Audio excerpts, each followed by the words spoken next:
Friends, welcome back to the channel. This is अंग्रेशी। और जैसा कि आपको पता है, हम इनऑर्गेनिक की सीरीज़ को कवर अप कर रहे थे। तो इनऑर्गेनिक की सीरीज़ में आज का हमारा न्यू टॉपिक होगा जो कि हमारा इन tetrahedral complexes splitting of D orbital. यहाँ पे हम डी ऑर्बिटल के स्प्लिटिंग को टेट्राहेड्रल कॉम्प्लेक्स में समझेंगे। इससे पहले हमने splitting of D orbital in octahedral complexes समझी थी। तो आइए इसके कुछ पॉइंटों को कवर अप करते हैं। In this type of complex compound ligand directly does not come in the contact of E G and T two ji orbital.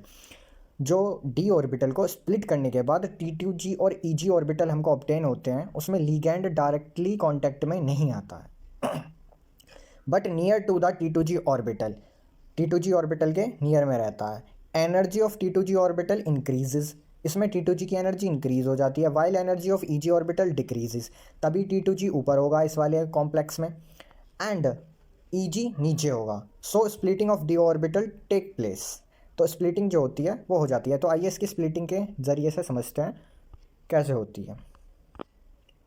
You can see in the slide. आप इस स्लाइड में देख सकते हैं, यहाँ पे 5d ऑर्बिटल है जैसा कि स्क्रीन पर शो हो रहा है। ये 5d ऑर्बिटल इक्वल एनर्जी के हैं in the absence of ligand field. Ligand field की एब्सेंस में यहाँ पे 5d ऑर्बिटल हैं और ये हैं 5d orbital of equal energy in the presence of ligand. जब इनकी स्प्लिटिंग होती है तो टी टू जी यहाँ पे ऊपर आ गया और ई जी नीचे है। ई जी की एनर्जी कम है, डेल्टा की वैल्यू, और टी टू जी की ज़्यादा है। तो आइए देखते हैं, नेक्स्ट पॉइंट की तरफ मूव करते हैं। These type of compound have four ligand tetrahedral. Tetra means 4 होते हैं, तो इस प्रकार के जो कॉम्प्लेक्स कंपाउंड होते हैं उनके पास 4 लीगैंड होते हैं। The value of the delta T is lesser than delta O, यानी डेल्टा ऑक्टाहेड्रल की वैल्यू डेल्टा टेट्राहेड्रल से ज़्यादा होती है ऑक्टाहेड्रल की, because these have lesser number of ligand. क्योंकि डेल्टा टी की वैल्यू क्या होती है, कम होती है, इसलिए डेल्टा टी स्मॉलर दैन होगा delta o. Delta o octahedral की वैल्यू ज़्यादा होगी। आप देख सकते हैं यहाँ पर डेल्टा टी स्मॉलर दैन है, ऑक्टाहेड्रल की वैल्यू ज़्यादा है। Delta t is equals to 0.45 delta octahedral होती है और अप्रॉक्सीमेटली वैल्यू इसकी 4/9 डेल्टा ऑक्टाहेड्रल होती है। In this type of compound there is a no effect of strong ligand और weak ligand. All orbital get 1 electron then pairing occur. Tetrahedral complexes में जो हमारे लीगैंड होते हैं उनका कोई इफेक्ट ही नहीं होता है, तो इलेक्ट्रॉन्स जो होते हैं 1 by 1 पेयरिंग में आते हैं। CFSC का फॉर्मूला देख लेते हैं। In tetrahedral complexes CFSC is equals to होता है 0.6 n plus 0.4 m into delta t plus RP। m यहाँ पे क्या है, m है इलेक्ट्रॉन्स इन T2G। T2G में जो इलेक्ट्रॉन्स होंगे उनको m से डिनोट किया हुआ है और EG में जो इलेक्ट्रॉन्स होंगे उनको n से डिनोट किया गया। अब हम देख सकते हैं अगर d ऑर्बिटल में 1 इलेक्ट्रॉन है तो T2G में 1 होगा। CFSC का फॉर्मूले से हम निकालेंगे यहाँ पे माइनस के 0.6 इंटू 1 इलेक्ट्रॉन है T2G में, तो T2G में 1 आ गया, प्लस EG में कितना है, 0 है, सॉरी EG में 1 है और T2G में क्या है, 0 है। तो कैलकुलेशन के थ्रू हम निकाल सकते हैं माइनस के 6 डेल्टा टी, और डेल्टा टी का जब कन्वर्जन DQ में करेंगे माइनस के 6 DQ आ जाएगा। DQ को कैसे कन्वर्ट करते हैं ये हमने पिछली क्लास में बताया था। नेक्स्ट आप देख सकते हैं D2। अगर जब D में 2 इलेक्ट्रॉन्स हैं तो यहाँ पे EG में 2 इलेक्ट्रॉन्स है और T2G में 0 है, तो यहाँ पे कैलकुलेशन के थ्रू उस फॉर्मूले से हम इसकी वैल्यू निकाल सकते हैं। इसी प्रकार D3 में है, D3 में 3 इलेक्ट्रॉन फिल कर दिए, D4 में 4, D5 में 5। अब यहाँ 1 by 1 फिलिंग की है हमने इलेक्ट्रॉन्स की, क्योंकि लिगेंड्स का कोई इफेक्ट ही नहीं हो रहा इनमें। तो D6 में क्या करेंगे, जब 5 के बाद 6वां इलेक्ट्रॉन वापस से फर्स्ट वाले में फिल किया है और CFSC की वैल्यू हम फॉर्मूले के थ्रू निकाल सकते हैं माइनस के 0.6 वाले फॉर्मूले से। D7 में देख सकते हैं, D7 में नेक्स्ट इलेक्ट्रॉन नेक्स्ट वाली शेल में ऑर्बिटल में भरा गया। D8 में नेक्स्ट इधर मूव कर दिया गया। इसके बाद D9 में भी सिमिलरली ऐसे ही किया गया और D10 में भी ऐसे ही किया गया। तो हम किसी भी टेट्राहेड्रल कॉम्प्लेक्स की CFSC निकाल सकते हैं with the help of formula. आइए नेक्स्ट मूव करते हैं। क्रिस्टल फील्ड स्प्लिटिंग इन स्क्वायर प्लेनर कॉम्प्लेक्स। हमने ऑक्टाहेड्रल कॉम्प्लेक्स पढ़ लिए, उसके बाद हमने टेट्राहेड्रल कॉम्प्लेक्सेस पढ़े। अब हम देखते हैं स्क्वायर प्लेनर कॉम्प्लेक्स में D ऑर्बिटल की स्प्लिटिंग किस प्रकार होती है। In this type of compound hybridization is DsP2 होगी। जो हमारे स्क्वायर प्लेनर कॉम्प्लेक्स होते हैं इनमें जो ज्योमेट्री होती है वो DsP2 होती है। दे हैव 4 लीगैंड, इनमें 4 लीगैंड्स होते हैं। If ligand of Z axis from the octahedral compound is removed then square planar complex are obtained. Square planar complex compound जब भी ऑब्टेन होते हैं जब Z एक्सिस से ऑक्टाहेड्रल कंपाउंड को रिमूव कर दिया जाता है। They orbital which is present on Z axis they does not come directly in the contact of ligand. So D x Y, Y Z, D Z square जो T2G होते हैं, these orbital have lower energy, इनकी energy lower होती है, जैसा कि आप यहाँ पर देख सकते हैं। कम किससे? While the energy of d x y, sorry d x square minus Y square and d x y have higher energy, जो ये वाले ऑर्बिटल हैं इनकी एनर्जी हाइयर होती है, इनकी लोअर होती है। इन पर एक क्वेश्चन MCQ में ऐसा आ जाता है कि इनकी इंक्रीजिंग ऑर्डर बताओ, डिक्रीजिंग ऑर्डर बताओ, तो वैल्यू इंक्रीजेज ऐसे हो रही है ऊपर की तरफ को चलने पर, और वैल्यू डिक्रीजेज नीचे की तरफ को होगी। ये वही है 5D orbital in the absence of ligand field, similar energy के हैं। यहाँ पे in the presence of ligands, और इनका स्प्लिटिंग हो गया D x square minus Y square D x Y, और यहाँ D x square D Y Z और D Z X, D Z square है, सॉरी। अब मेनली बात क्या करते हैं, अब अगर हमें इनके CFSC निकालना है तो mainly D electrons configuration compound have square planar complex. जो स्क्वायर प्लेनर कॉम्प्लेक्स होते हैं वो ओनली जिनमें D8 इलेक्ट्रॉन्स होते हैं वही होते हैं, सच एज निकिल सेकेंड और प्लेटिनम सेकेंड होते हैं। तो CFSC से इन्हीं कंपाउंड की स्क्वायर प्लेनर में पाई जाती है। अब नेक्स्ट मूव करते हैं अनदर टॉपिक पर। ये एक रिलेशन है जिसके बारे में MCQ क्वेश्चन आ जाता है। Delta SP is equals to 1.3 delta octahedral होता है, जैसा कि आप स्क्रीन पर देख सकते हैं, और इनका ऑर्डर पूछ लेता है। स्क्वायर प्लेनर की CFSC जो सबसे ज़्यादा होती है, फिर ऑक्टाहेड्रल आता है, फिर देन टेट्राहेड्रल होता है। ये कुछ क्वेश्चंस दिए गए हैं जैसा कि आप स्क्रीन पर देख सकते हैं। ये कुछ कॉम्प्लेक्स कंपाउंड हैं, इनका आपसे CFSC यानी क्रिस्टल फील्ड स्टेबलाइजेशन एनर्जी पूछ लेगा कि क्या होती है, या और इनके डायमैग्नेटिक है या पैरामैग्नेटिक है। तो कंपाउंड को कैसे कैसे देख सकते हैं। सबसे पहले क्या करना है, जो हमारा कॉम्प्लेक्स कंपाउंड है उसको हम लिख लेंगे। जब हम इस कॉम्प्लेक्स कंपाउंड को लिख लेंगे तो यहाँ पे सबसे पहला काम रहेगा इसकी ऑक्सीडेशन नंबर निकालते हैं। सबसे पहले हमने इसका ऑक्सीडेशन नंबर निकाल लिया। ऑक्सीडेशन नंबर की यहाँ वैल्यू रख दी, CN की -1 होती है, और यहाँ overall X is equals to +2 आ गए। हमें सबसे पहले कॉन्फ़िगरेशन लिखना है Fe का, जो इसका यहाँ पे ये ले रखा है मेटल इन्होंने। इसका जनरल कॉन्फ़िगरेशन होता है ये 1s2 2s2 2p6 3s2 3p6 4s2 3d6। जब इस Fe का Fe+2 हो जाएगा, यानी 2 इलेक्ट्रॉन इसमें से रिमूव हो जाएंगे, तो इलेक्ट्रॉनिक कॉन्फ़िगरेशन होगा कुछ इस प्रकार। D6 आउटर मोस्ट शेल में D6 आ रहे हैं, तो D ऑर्बिटल में 6 इलेक्ट्रॉन्स को हम फिलअप करेंगे, जैसा कि आप स्क्रीन पे देख सकते हैं।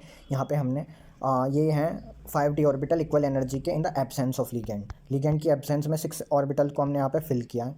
उसके बाद हमने नेक्स्ट यहाँ पे in the presence of electrons ligands के यहाँ पे इलेक्ट्रॉन्स को फिल कर दिया है। इसके बाद यहाँ पे इनकी स्प्लिटिंग हो गई है। इस स्प्लिटिंग में हमने 6 के 6 इलेक्ट्रॉन को यहाँ पे फिलअप कर दिया, क्योंकि यहाँ पे हमारा स्ट्रॉन्ग लिगेंड है तो पेयरिंग हो जाएगी, तो इसलिए हमने सबसे पहले इनको फिलअप कर दिया। इसका CFSC का फॉर्मूले से हम निकालेंगे CFSC माइनस के 0.4 M plus 0.6 N delta octahedral plus RP। चूँकि यहाँ पे जो 6 लिगेंड्स हैं, ये 6 CN है, तो ये ऑक्टाहेड्रल है, इसलिए हमने ये वाला फॉर्मूला लगाया है इसमें। तो कैलकुलेशन के थ्रू हम इसको निकाल सकते हैं, और जो सारे इलेक्ट्रॉन्स है वो पेयरिंग है, तो ये डायमैग्नेटिक हो जाएगा। इस प्रकार के क्वेश्चन हम कर सकते हैं। तो कुछ और क्वेश्चंस देखते हैं, आइए। जैसा कि आप स्क्रीन पे देख सकते हैं, नेक्स्ट जो हमारा क्वेश्चन है वो है FeH2O का होल 6 और बड़ा ब्रैकेट 3+। यहाँ का सबसे पहले इसका ऑक्सीडेशन निकालेंगे। यहाँ पे हमने ऑक्सीडेशन निकाला है। इस ऑक्सीडेशन नंबर के बाद सबसे पहले Fe का इलेक्ट्रॉनिक कॉन्फ़िगरेशन लिख दिया हमने, फिर Fe3+ का लेंगे, तो इन लास्ट वाले जो आउटर मोस्ट शेल में से 3 इलेक्ट्रॉन्स रिमूव हो जाएंगे, क्योंकि इसने डोनेट कर दिए हैं। तो जब हम इन 3 इलेक्ट्रॉन्स निकालेंगे, 4s2 में से 2 जाएंगे और 3d5 में से बन जाएगा, तो यहाँ 3d5 आ जाएगा, ये 3d6 था। तो यहाँ पे 5 इलेक्ट्रॉन्स यहाँ पे फिल किए, 5 electrons in the presence of ligand, और जब इनका स्प्लिटिंग हुआ तो यहाँ पे ये एक वीक लिगेंड है H2O, तो इनमें पेयरिंग नहीं होगी, 1 by 1 फिलिंग की गई है, आप देख सकते हैं। CFSC के फॉर्मूले से यहाँ ऑक्टाहेड्रल वाला फॉर्मूला लगाया, और यहाँ से हमने इसकी CFSC निकाल ली। चूँकि इलेक्ट्रॉन्स यहाँ पे पेयरिंग नहीं कर रहे हैं, तो ये पैरामैग्नेटिक होगा। ऐसे ही हम नेक्स्ट क्वेश्चन में देख सकते हैं। ऑक्सीडेशन नंबर निकाला, 3 आ गया। कोबाल्ट का कॉन्फ़िगरेशन लिखा इलेक्ट्रॉनिक, तो ये आ गया। अब कोबाल्ट 3+ है, तो इसमें से 3 इलेक्ट्रॉन्स रिमूव हो जाएंगे। लास्ट में D ऑर्बिटल में 6 इलेक्ट्रॉन्स बचते हैं, तो 6 electron in the absence of ligand field में भरे हैं, फिर इस वाले D ऑर्बिटल में भरे हैं, और फिर स्प्लिटिंग हो गई। चूँकि यहाँ पे स्ट्रॉन्ग लिगेंड है, तो यहाँ पे पेयरिंग होगी। CFSC का फॉर्मूला हमने यहाँ पे लगाया है। उसके बाद हमारा जो आंसर आया है वो -24 DQ + 3 पेयरिंग है। देखिए यहाँ पे 3 पेयर आ रहे हैं, तो 3p आया है। इट इज़ अ डायमैग्नेटिक, सारे पेयर में है तो डायमैग्नेटिक होगा। तो आइए नेक्स्ट स्लाइड की तरफ मूव करते हैं। यहाँ पे एक और क्वेश्चन है, जैसा कि आप स्क्रीन पर देख सकते हैं। इस वाले क्वेश्चन में COF6 और 3 नेगेटिव है। इसमें ऑक्सीडेशन नंबर सबसे पहले निकालेंगे, तो ऑक्सीडेशन ओवरऑल हमारी X इज इक्वल्स टू +3 आई है। ये कोबाल्ट 27 है, इसका इलेक्ट्रॉनिक कॉन्फ़िगरेशन लिख लिया हमने 3d7 और 4s2। कोबाल्ट 3+ है तो 3 इसमें से माइनस हो जाएंगे, 3d 6 आ गए, 6 इलेक्ट्रॉन इसमें डी ऑर्बिटल में भरेंगे, 6 इसमें, फिर इनकी स्प्लिटिंग हो जाएगी। चूँकि यहाँ पे जो F है, इस F में ये हमारा एक वीक लिगेंड है, तो 1 by 1 करके फिलिंग होगी, 1 2 3 4 5 एंड देन 6 आया नीचे वाली ऑर्बिटल में। अब जो नेक्स्ट है ये हमारा CFSC निकाल लेंगे हम इसकी।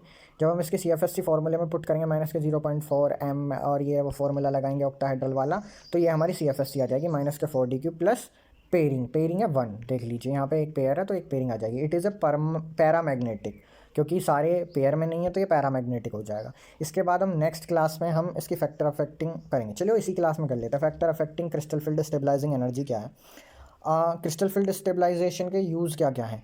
जैसे कि सबसे पहले फैक्टर अफेक्टिंग में पहला पॉइंट है, more the charge on the central metal atom और ion the more value of delta increases.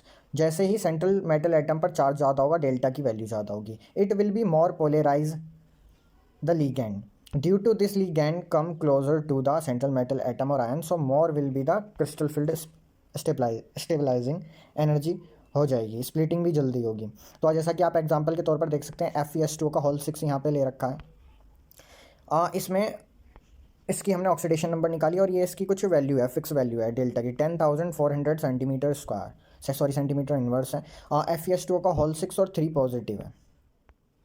तो जैसा कि आप स्क्रीन पे देख सकते हैं, हम फैक्टर अफेक्टिंग को इसको ले रहे थे, तो इसमें FeS2 का होल 6 2 पॉजिटिव है और इसकी ऑक्सीडेशन नंबर +2 आ गई। और +2 आने के बाद यहाँ पे हमने डेल्टा की वैल्यू जो अप्रॉक्सीमेटली आ रही है हमारी 10,400 सेंटीमीटर इनवर्स है।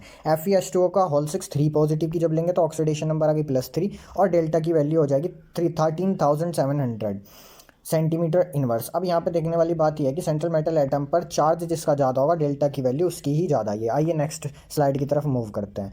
अब इस वाली नेक्स्ट स्लाइड में आप देख रहे हैं second point, if metal ion have same charge then value of delta will be more for that ion which have minimum atomic number. अब ये कह रहे हैं अगर मान लो डेल्टा की वैल्यू ही दोनों कॉम्प्लेक्स कंपाउंड की सेम हो जाए तब क्या करेंगे, तो जिसका एटॉमिक नंबर कम होगा उसकी डेल्टा की वैल्यू ज़्यादा होगी। जैसे यहाँ पे कोबाल्ट है, निकिल है, तो कोबाल्ट जो है 27 होता है, कोबाल्ट फिर कॉपर और निकिल और कॉपर, तो कोबाल्ट की एटॉमिक नंबर कम है तो इसकी जो डेल्टा की वैल्यू आप देख सकते हैं 9,300 है और यहाँ पे डेल्टा की वैल्यू 8,500 है। तो इस प्रकार देख सकते हैं आप सेकंड पॉइंट। अब ये थर्ड पॉइंट है। थर्ड पॉइंट पर क्या, when we moved 3dn to 4dn then the value of delta increases 30 to 50%। Similarly it also increases 4dn to 5dn। ये कह रहे हैं कि अगर पीरियोडिक टेबल में हम 3dn से 4dn की तरफ मूव करते हैं या 4d सीरीज़ से 5d सीरीज़ की तरफ मूव करते हैं तो जो कॉम्प्लेक्स कंपाउंड होगा उसकी डेल्टा की वैल्यू इंक्रीज़ हो जाएगी। जैसा कि आप देख सकते हैं कोबाल्ट का कॉम्प्लेक्स कंपाउंड है जिसका लास्ट इलेक्ट्रॉनिक कॉन्फ़िगरेशन 3d8 है, इसमें डेल्टा की वैल्यू 23,000 सेंटीमीटर इन्वर्स होगी। जबकि बात हम करें रोडियम का, ये एक कॉम्प्लेक्स कंपाउंड है जिसमें 4d6 इलेक्ट्रॉन आ रहा है, मतलब 3d से 4d में मूव कर गए, तो यहाँ डेल्टा की वैल्यू इंक्रीज़ हो रही है 34,000 सेंटीमीटर में। ऐसे ही हम बात करते हैं फोर्थ पॉइंट की तरफ, strong ligand have higher value of delta. जो स्ट्रॉन्ग लिगेंड होते हैं उनकी डेल्टा की वैल्यू हायर होती है। यहाँ क्रोमियम साइनाइड लिगेंड के साथ बनाया तो यहाँ लिगेंड साइनाइड है, डेल्टा की वैल्यू 26,280 है। जबकि यहाँ पे अमोनिया के साथ लिया है, जब अमोनिया लिगेंड में बनाया है क्रोमियम ने, तो यहाँ लिगेंड अमोनिया है तो यहाँ डेल्टा की वैल्यू 21,600 है। यहाँ पे H2O वीक लिगेंड ले लिया क्रोमियम ने, तो यहाँ क्रोमियम के साथ जब इन्होंने किया है लिगेंड H2O तो देन डेल्टा की वैल्यू 17,400 सेंटीमीटर होगी। तो आप देख सकते हैं ये सारे हमारे factor affecting of crystal field stabilizing energy था। इसी के साथ आज की इस वीडियो में हमने splitting in tetrahedral complexes, in square planar complexes और factor affecting of crystal field stabilizing energy देख लिया है। वीडियो अच्छी लगी हो तो लाइक करें, comment and subscribe. Thank you.